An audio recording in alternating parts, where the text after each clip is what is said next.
teladan menjadi pedoman. Di dalam sebuah hutan yang aman damai, terdapat sebuah kerajaan haiwan yang diperintah oleh sang kancil. Semua haiwan amat gembira akan pemerintahannya kerana kebijaksanaan dan keadilannya.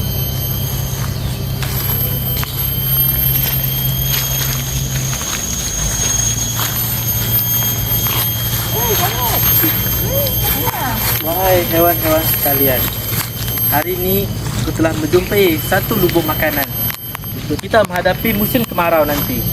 Oleh itu, kita tak perlu khawatir untuk kita menghadapi musim kemarau nanti. Terima kasih Sang Kancil. Dan kami untuk kamu sebagai raja muda kami adalah pilihan yang terbaik yang telah kami buat. Kancil. Makanan. Sifatnya yang sentiasa dipuji-puji dan disegani oleh penduduk hutan telah mewujudkan perasaan cemburu di dalam diri sang belang. Sang belang dikenali dengan sifatnya yang bongkak dan digeruni oleh haiwan yang lain. Tanpa mereka sedari, sang belang yang memerhati di sebalik pokok sedang sibuk merencanakan sesuatu untuk menjatuhkan sang kancil dari tahtanya. Kancil. Seronok kau dipuja-puja oleh warga rimba? Tak apa, aku akan pastikan tahta itu milik aku. Sang belang yang tidak berpuas hati pun pulang ke rumahnya. Di dalam mindanya terdapat 1001 cara untuk menjatuhkan sang kancil. Dalam kegelapan malam terdengar bunyi pensil.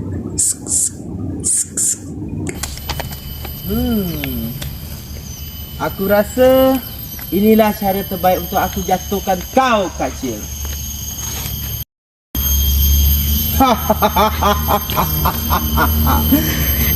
Tiba-tiba pensil yang dipegang sang belang menusuk jari telunjuknya lalu berdarah.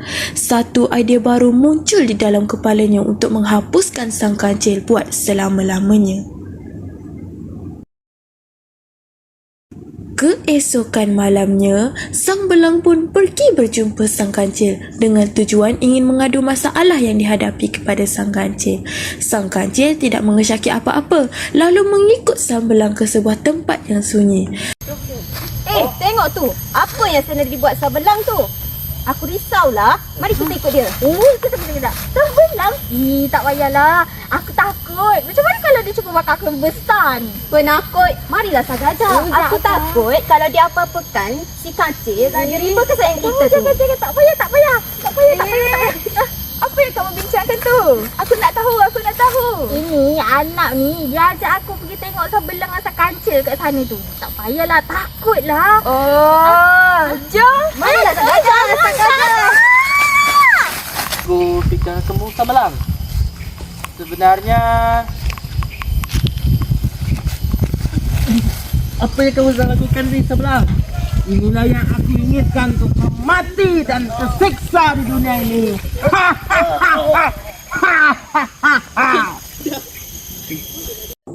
Sang anak, sang gajah dan sang monyet yang mengintai di sebalik semak terkejut besar melihat perbuatan sebelang yang telah menerkam sang kancil. Setelah melihat sang belang beredar dari tempat tersebut, sang anak, sang gajah dan sang monyet pun berlari mendapatkan sang kancil. Kancil! Bangunlah Kancil! Jangan mati! Betul kancil mati. Bukankah dia haiwan yang paling bijak di hutan kita ni? Takkanlah semudah ni dia mati. Kancil, bangunlah! Kancil! Kau ni belum mati lagi lah. Ada je. Kancil, bangun! Diamlah kamu berdua ni. Serabut kepala aku, dengar. Jomlah kita pindahkan dia ke tempat lain sebelum belang datang. Aku tak nak terlibat. Angkatlah kamu berdua. Aku pulang dulu. Sang arnab dan sang gajah pun terkedu melihat sang monyet berlari meninggalkan rumah mereka sendiri. Akhirnya, sang gajah dan sang arnab membuat keputusan untuk membawa sang kancil pulang ke rumah mereka yang jauh dari pandangan mata haiwan yang lain.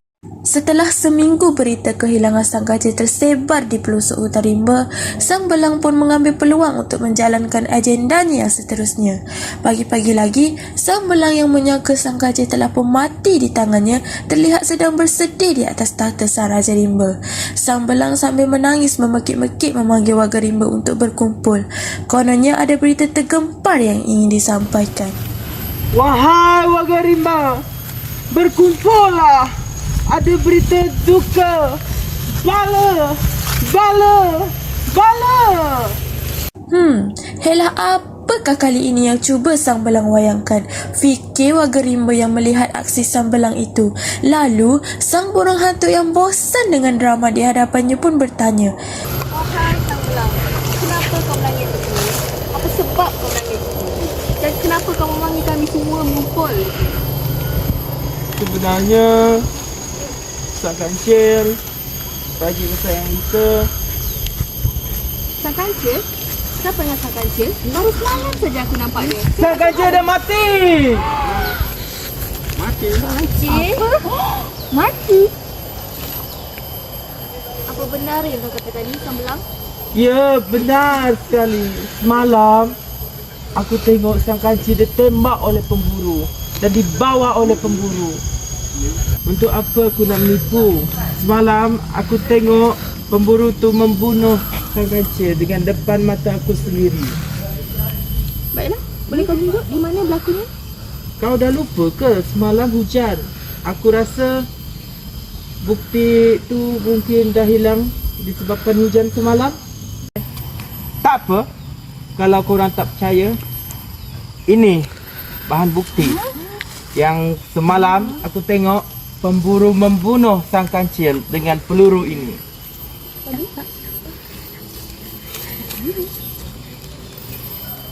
Baiklah, benarlah apa yang dikatakan Sang Belang. Peluru ini kosong. Ini bermakna kita telah kehilangan Raja Rimba kesayangan kita. Seluruh warga rimba yang berada di situ kesemuanya terkejut dengan pengumuman sang belang. Jika benar kata sang belang, siapakah yang akan menggantikan sang kancil sebagai raja rimba? Baiklah, memandangkan kita telah kehilangan Raja Rimba kita, saya cadangkan yang kita memilih calon baru untuk Raja Rimba kita. Adakah anda semua setuju? Setuju. Baiklah. Jadi sesiapa yang ingin mencalonkan diri sebagai Raja Rimba baru kita, tampillah ke depan. Jika anda tahu, anda rasa dan anda mempunyai ciri-ciri sebagai pemimpin, datang ke depan. Sang belang, sang gajah dan sang monyet pun tampil ke hadapan untuk memperkenalkan diri mereka. Kesemua calon Raja Rimba diberikan masa 2 minggu untuk berkempen dan membentangkan manifesto-manifesto. Di sini, terdapat beberapa calon yang telah datang ke depan untuk menjadi Raja Rimba. Dipersilakan sang belang, sang gajah dan sang monyet sebagai calon Raja Rimba kita baru. Melihat sang belang yang mencalonkan diri untuk menjadi Raja Rimba, sang helang dan sang musang yang dulunya kutu rayau di hutan rimba mula mendekati sang belang dan menjadi pengikutnya sentiasa berada di sisi sang belang. Baiklah, memandangkan aku akan menjadi Raja Rimba, aku inginkan kalian berdua untuk membantu aku membuat kempen-kempen. Baiklah, itu tidak menjadi masalah. Kami akan membantu kempen kau sepenuh jiwa dan raga kami. Bagus. Semangat ini yang aku mahukan. Aku nak korang buat manifesto untuk aku dan mengangkat aku menjadi sebagai seorang Raja Rimba. Tak apa kalau tak menang. Yang penting aku dapat tahta untuk menjadi Raja Rimba. Itu tak menjadi masalah. Kau boleh harapkan aku. Aku adalah Raja Putar Belit di hutan rimba ini. Benar sekali kata sang-sang tu. Tak pernah aku tengok haiwan lain sekecil dia. Ada guna juga otak dia yang lembab tu. Tugas membuat manifesto kau serahkan saja kepada Sang Musang. Aku pula akan pastikan setiap ceruk hutan kita ni akan melihat dan membaca manifesto-manifesto kau, Sang Belang. Amboi Sang Elang. Engkau pun 2 kali 5 saja. Harapkan sayap yang lebar dan badan yang besar tu je. Kita kan terkenal sebagai kutu rayau di hutan rimba ini. Kalau aku tak terpilih, tak apa. Secara paksa ataupun tak, aku akan pastikan aku akan menjadi raja di hutan ini. Sang Helang dan Sang Musang yang melihat gelagat Sang Belang mula berasa seram dan takut. Di suatu tempat yang ceruk, kelihatan Sang Arnab yang sedang merenih ubat-ubatan untuk merawat Sang Kancil. Sang Arnab yang memang terkenal dengan kepakaran merawat haiwan yang sakit sedang sibuk menghasilkan ubat buat Sang Kancil yang masih terlantar sakit. Mengapa kau masih belum sedar lagi, Kancil? Seminggu dah berlalu. Aku tahu apa yang ada di sini tak cukup untuk merawat kau. Tapi luka-luka ni aku dah cuci dan jahit. Tiada lagi darah yang mengalir. Kecederaan yang kau alami sangat teruk. Entah bagaimana kau masih boleh terus hidup. Malangnya nasib kau. Tiba-tiba, kedengaran bunyi tapak kaki yang kuat dan besar sedang menuju ke arah pondok kecilnya itu. Bam! Bam! Bam! Sang Arnab yang mengenali bunyi tersebut kekal tenang sambil merawat Apalah Sang yang Kancil. dipanikkan oleh sang gajah tu? Berita duka apa yang dibawakan kali ini? Adakah sesuatu yang terjadi sepanjang ketiadaan Sang Kancil? Anak! Anak, kau kena tolong aku dah. Habis aku macam mana ni? Macam mana apa? Apa yang terjadi? Cuba kau cerita satu-satu. Okey, macam ni. Tadi, sewaktu di hutan, ni barang yang kau minta. Okey, sewaktu di hutan tadi,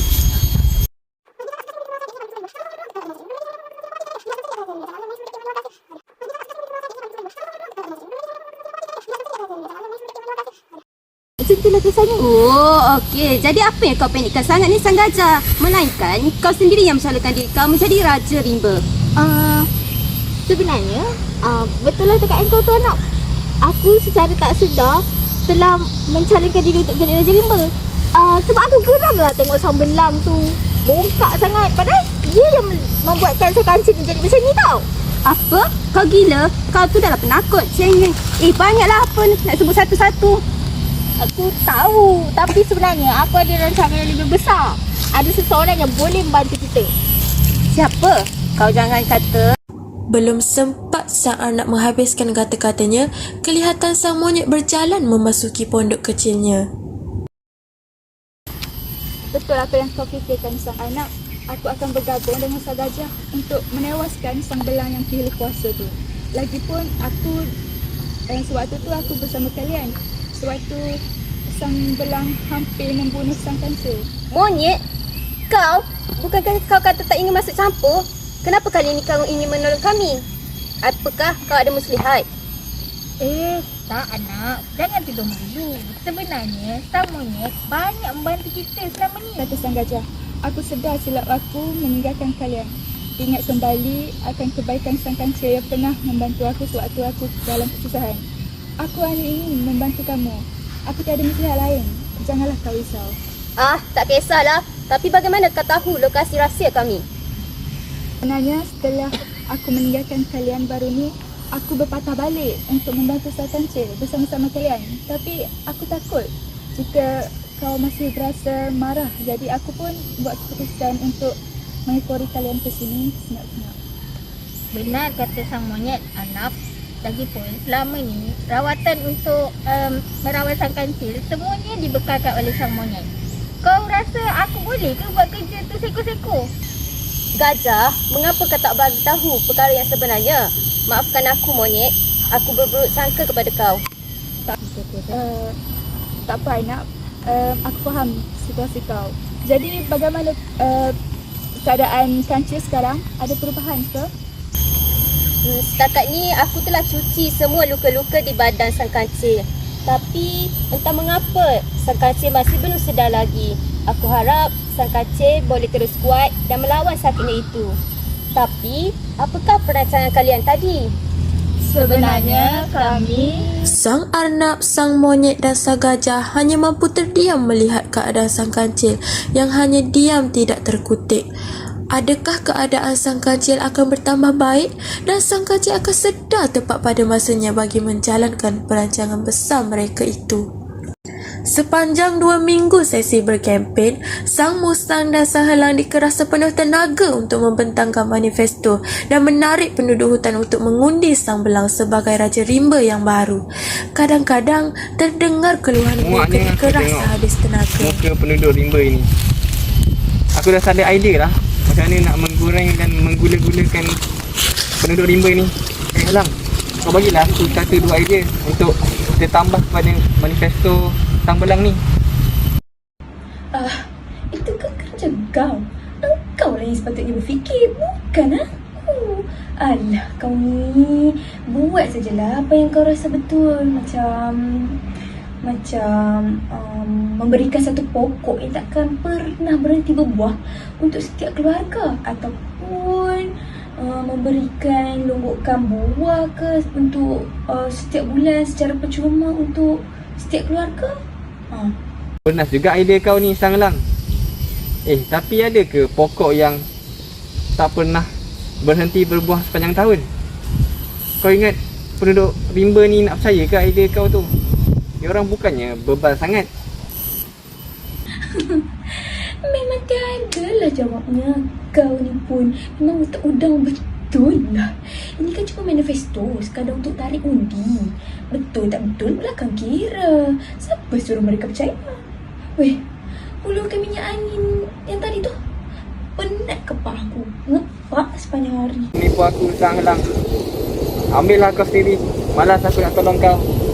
Tapi kan, Sang Helang, kita dijanjikan akan diberikan 10 kali makan sehari. Tapi sampai sekarang Sang Belang tak bagi pun kita makan, walaupun sekali. Itulah pasal kita pernah dibodoh-bodohkan dengan si Belang tu. Aku rindu waktu kita macam melepak-lepak saja. Tak ada kerja-kerja macam ni. Duduk sambil bersandar bawah pokok yang rindang sambil melayan lagu UK. Betul.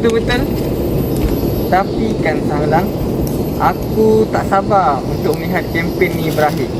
Aku tak sabar nak tengok apa ganjaran yang Sang Belang akan berikan kepada kita ini. Ganjaran? Aku rasa tu cuma jadi kosong si Belang saja. Kau tengoklah keadaan kita sekarang ni. Ilahi, macam rupa sampah. Hanya dapat merasa sisa-sisa makanan dia saja selama ni. Kau percaya ke Sang Belang tu akan beri kita ganjaran nanti?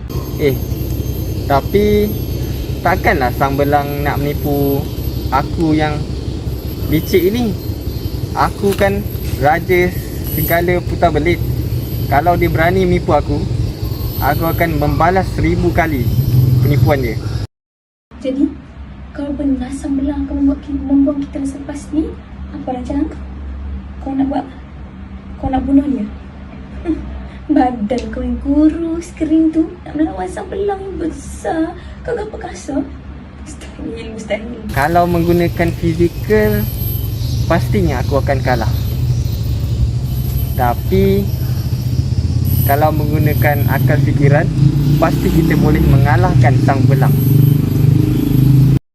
Apa yang membuatkan kau pasti sangat ni?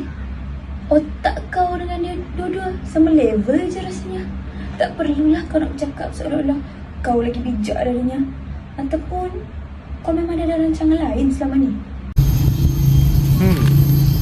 Tapi sejak kebelakangan ini, aku dapat dengar ura-ura bahawa Sang Kancil masih hidup lagi.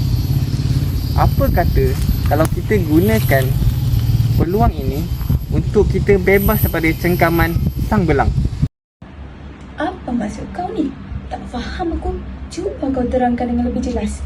Apa kaitannya Sang Kancil hidup lagi dengan kita yang nak lari dari terus digunakan oleh si Belang tu? Kau ni kata aku tak ada otak. Tapi engkau pun sama bebal dengan aku. Selama ini pun Sang Belang tak dapat naik tahta disebabkan Sang Kancil ini.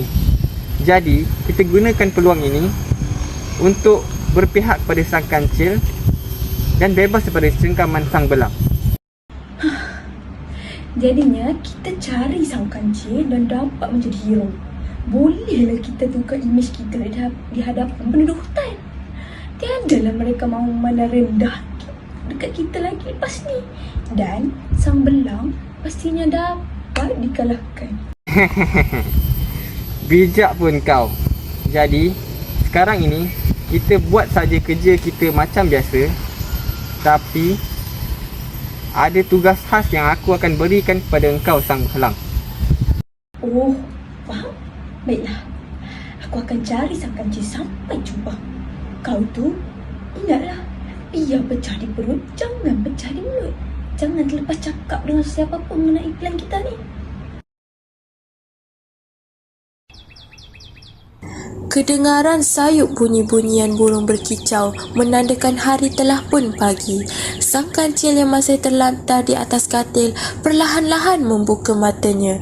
Silaunya sinar mentari menusuk matanya terjaga setelah 2 minggu terlantar sakit.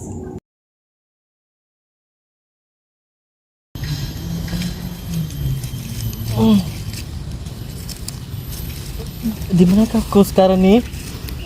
Ada siapa ke? Kancil, kau ke tu? Kancil, kau sedar? Monyet, gajah, kancil dah sedar. Kancil dah sedar. Apa? Sang kancil? Sang kancil telah sedar? Betul. Sang kancil dah sedar. Kancil. Akhirnya kau sedarkan diri juga. Kau tahu tak macam-macam benda dah terjadi sepanjang ketiadaan kau. Lihatlah, badan aku pun dah semakin mengurus. Kurus? Kurus celah mana kau ni? Kau jangan dengar kata-kata dia, sang kancil. Sebenarnya yang makin sihat adalah kau. Sang kancil yang menyedari betapa rindunya ia dengan suasana meriah bersama-sama temannya perlahan-lahan mengukir senyum. Beruntungnya diri dirasa mendapat sahabat-sahabat yang prihatin dan sanggup bersusah payah untuk menyelamatkan dirinya dari ambang kematian. Sudah-sudahlah mengusir sang gajah. Kasihan dia. Aku ingin mengucapkan terima kasih kepada kalian kerana membantu aku. Untungnya kau mendapat sahabat seperti kalian, dapat bersama susah dan senang. Sepatutnya kami yang beruntung mendapat kamu sebagai Raja Rimba kami, sang kancil. Kamu selalu membantu kami dalam kesusahan. Contohnya sewaktu kebakaran baru ni, kamulah yang satu-satunya membantu kami.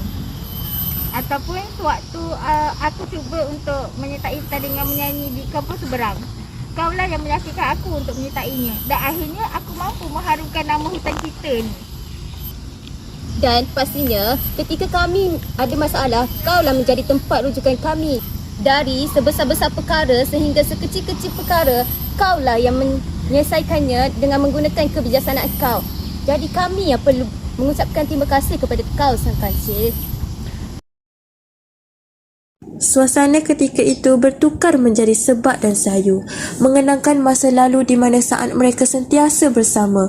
Namun setelah beberapa detik berlalu, sang kancil baru tersedar akan hakikat bahawa penghuni hutan telah pun kehilangan Raja Rimba. Ia pun mula bertanya perkara-perkara yang telah terjadi sepanjang ketiadaannya. Wahai sang gajah sahabatku, baru tadi kau sebut tentang bermacam-macam terjadi yang kat hutan rimba kita. Apakah itu? Bagaimana dengan kedudukan Raja Rimba sekarang? Siapakah yang memegang tata? Sebenarnya sang kancil, sepanjang ketiadaan kau, Sang Buruh Hantu sebagai setiausaha kerajaan hutan kita telah mengarahkan pilihan raya untuk mengadakan pilihan raya. Sang Belang dan konco-konconya sedang sibuk menarik undi penduduk hutan. Kesian mereka. Sang Belang? Ini tak boleh terjadi. Sang Belang lah yang menyebabkan aku begini. Sang Belang yang jahat dan gila kuasa itu, jika dibenarkan memerintah, pasti akan merosakkan hutan kita. Aku tak boleh benarkan ini berlaku. Betul, sang kancil. Jadi kami ada satu rancangan untuk tewaskan sang belang. Tapi kami tidak boleh melakukan ini seorang diri. Kami perlukan haiwan-haiwan lain untuk bekerjasama dengan kami. Betul, aku pasti dengan adanya mereka, rancangan kita pasti berjaya. Baiklah, siapakah mereka yang kalian sebut-sebutkan tu?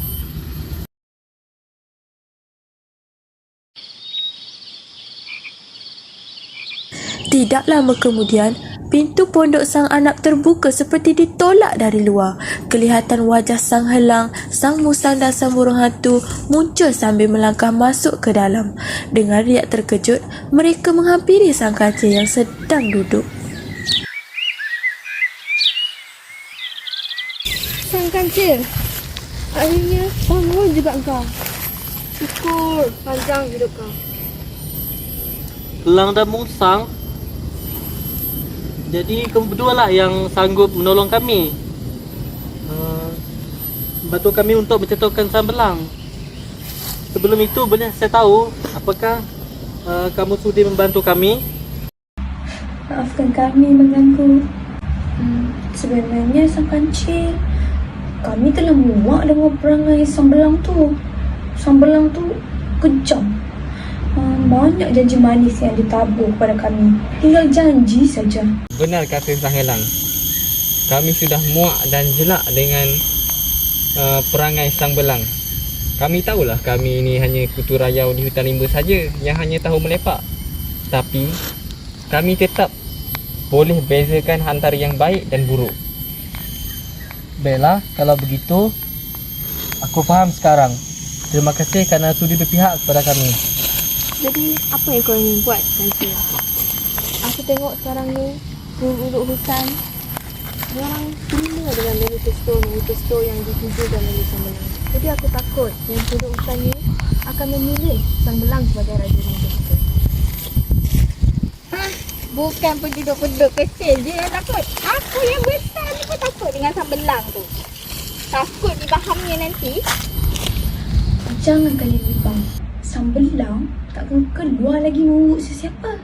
Kami telah pun memberikannya ubat tidur yang kuat untuk memastikan sang belang tidur dan bangun tepat pada hari pelantikan Raja Rimba nanti. Betul kata sang helang. Jadi, semasa hari pengundian nanti, engkau harus munculkan diri kepada penduduk rimba dan terangkan semua perbuatan jahat sang belang yang dia pernah lakukan pada kau. Boleh? Sang kancil terangguk-angguk mendengar kata-kata yang lain. Sang kancil pastinya tidak akan membenarkan sang belang berbuat sesuka hatinya selepas ini. Ia akan memastikan perangai busuk sang belang akan diketahui oleh penduduk hutan sewaktu hari perlantikan Raja Rimba esok. Sang burung hantu mengumumkan bahawa hari untuk melantik Raja Rimba sudah pun tiba. Haiwan-haiwan berkumpul di Dewan Pusat Rimba. Sang belang berada di barisan hadapan menghadap haiwan-haiwan yang lain, menandakan sang belang menjadi calon Raja Rimba yang baru. Sang helang dan sang musang juga hadir di dewan tersebut. Sejurus selepas itu, sang kancil hadir dan membuatkan haiwan-haiwan lain terkejut. Ha? Kancil? Kau masih hidup? Kancil? Tak mungkin sang kancil begitu. Tak mungkin. Aku masih hidup. Aku ingin bertanding dalam memilih Raja Rimba. Sebelum kalian memilih Raja Rimba seterusnya, kalian fikir-fikirkanlah siapa yang layak menjadi Raja Rimba. Ini akan menjadi kesan kepada hutan kita nanti. Kenapa kalian nak sangat memilih sang kancil menjadi Raja Rimba yang lemah ini? Kita masing-masing punya kelebihan tersendiri. Misalnya kita memburuk-burukkan sama kita. Biarlah penduduk hutan rimba yang memilih siapa yang jadi ketua Raja Rimba nanti. Sang kancil lalu berdiri di hadapan sebelah sang belang sebagai calon Raja Rimba yang seterusnya. Baiklah, semua bertenang. Penduduk-penduduk hutan, mari ke sini. Kita akan mulakan sesi mengundi. Baiklah. Semua penduduk, jika anda ingin mengundi sang belang sebagai Raja Rimba kita, tulislah sang belang di sini. Dan jika anda ingin mengundi sang kancil sebagai Raja Rimba kita, anda juga tulislah di sini. Tanpa mengambil masa yang panjang, haiwan-haiwan terus menulis siapa mereka merasakan layak untuk menjadi Raja Rimba. Baiklah, siapa yang sudah selesai menulis calon-calon mereka, masuklah ke dalam kotak undi ini. Semua haiwan meletakkan kertas undi mereka ke dalam kotak tersebut setelah selesai memilih raja yang layak. Sang belang memerhatikan haiwan-haiwan tersebut dan berasa yakin bahawa dirinya akan terpilih untuk menjadi raja rimba yang baru. Baiklah, sesi mengira undi akan bermula. Sang burung hantu membuka setiap kertas undi dan mengira undian yang terbanyak. Haiwan-haiwan lain berasa gentar terhadap undian tersebut. Setelah selesai mengira undian tersebut, sang burung hantu mengumumkan raja rimba yang baru. Ternyata, semua undian tersebut berpihak kepada sang kancil, termasuklah yang bekerja bersama sang belang, iaitu sang musang dan sang halang. Baiklah, setelah saya mengira ke semua kiraan undi, raja rimba baru kita adalah Sang Kancil. Kancil. Apa? Aku kalah? Tak mungkin. Musang, Helang. Apa yang korang buat? Kenapa aku boleh jadi kalah ni? Hahaha. Sang belang yang lemah telah kalah dengan sang kancil. Sang halang dan sang musang sengaja memprovokasi sang belang. Sebenarnya, ada satu kesan sampingan ubat tidur yang diberikan sang musang kepada sang belang tempoh hari. Semakin sang belang marah dan sakit hati, badannya akan jadi semakin lemah dan mudah untuk sang kancil menghapuskan sang belang. Sang belang yang berang lalu bangkit dan melepaskan kemarahannya terhadap sang kancil dengan menerkam sang kancil itu. Memang tak serik kan? Sekarang kau rasakan ini. Aku sanggup kau bang. Sang kancil bangkit dan melawan sang belang. Mereka saling memandang mata pihak lawan. Haiwan-haiwan lain merasa takut melihat keadaan tersebut. Kancil. Aku tahu kau boleh, Kancil. Dah angkat dah. Kancil ni senang. Kau boleh kalahkan sang belang tu, sang kancil. Kancil. Sang kancil akhirnya menendang sang belang dan membuatkan sang belang tidak sedarkan diri. Disebabkan tendangan yang sangat kuat, sang kancil melihat sang belang dan menyedari bahawa sang belang tidak lagi bernyawa. Kejadian ini secara tidak langsung mengisytiharkan bahawa pihak lawan telah pun tewas. Akulah raja rimba.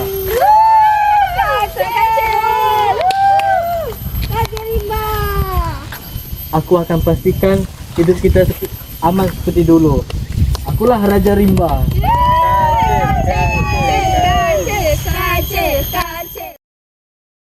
Pada akhirnya, haiwan-haiwan di hutan tersebut dapat hidup gembira seperti sedia kala.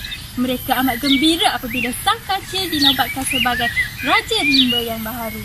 Oleh itu, ketua yang terbaik bukanlah dinilai daripada susuk tubuh yang besar maupun gagah, tetapi berdasarkan keberanian dan kesanggupannya untuk mempertahankan hidup rakyat. Itu sahaja cerita daripada kami. Sekian, terima kasih.